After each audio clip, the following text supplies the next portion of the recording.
Hi, in this video I'd like to show some enhancements to Illuminated Cloud's Apex editor, in particular around scope agreement. And by scope agreement, I mean the allowed set of interactions between class declarations and instance declarations. And if you're not familiar with those terms, you're almost certainly familiar with the concepts behind them, and it'll make more sense as I go into the demo. So I'll just go ahead and begin the demo. I have a class here that I'm going to use as a scaffolding for the demo, and it actually has a class constant. And by class constant, I mean that it is accessible without having to go through an instance of the type. You don't have to construct an instance of scope agreement test in order to access this data. You can just say scope agreement test.constant. And the reason that you're able to do that, the reason it's considered a class variable or a class constant is because of the use of the static modifier. And then similar, a class method that also uses the static modifier, and that means when this method executes, it executes independent of any particular instance that is not passed to it as effectively a parameter. And because this method takes no parameters, it means that it does execute independent of any instance. And then conversely, we have some instance data. We have a field, and that field will exist uniquely for every instance of scope agreement test. It does not have the static modifier. And then we have an instance method, and this method, when invoked, has access to a special variable called this that is actually the state of the instance through which the method was invoked. And it has access to instance data and other instance methods. So let's just take a look at what Illuminated Cloud now does for you in terms of filtering code completions based upon allowed scope agreement and automatically marking things as errors that do not have proper scope agreement without having to do a server round trip. So let's just begin by creating a new instance method. We'll just say public void my instance method and see what's accessible. Well, from an instance, you should have access to both class methods and constants in fields and instance methods in fields so that you can manipulate that particular instance, and you can also use utility functions and access common or shared state, things like that. So we can access the constant. You can see that from an instance that's available as a code completion. And we can also access the field. That's available as a code completion as well. And so far, nothing's been marked as an error.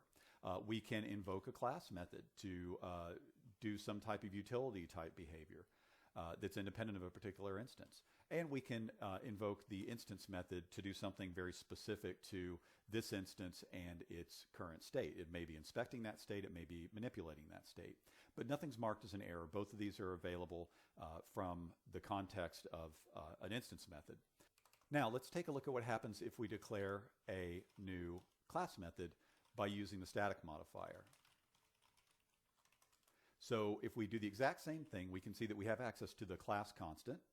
There's no problem there because it is independent of any particular instance. We do not have access to the field of any particular instance because we are not executing in the context of an instance.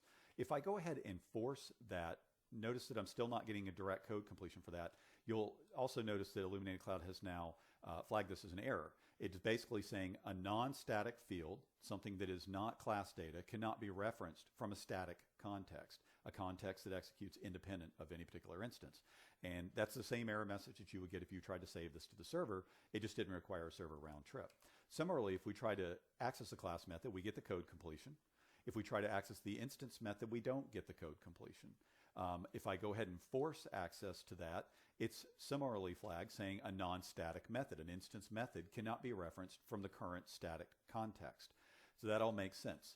Similarly, if we move up here and say this, notice we get a this completion, say this dot, and we can now access the instance-based methods, data, things like that. So this dot instance method.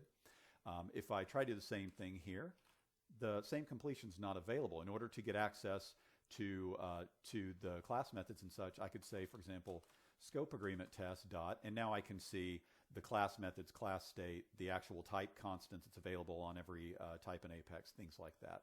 So Illuminated Cloud is filtering the code completions based upon the execution context. Now, the execution context thus far has effectively been the enclosing context, except when I qualify with this dot and scope agreement test dot.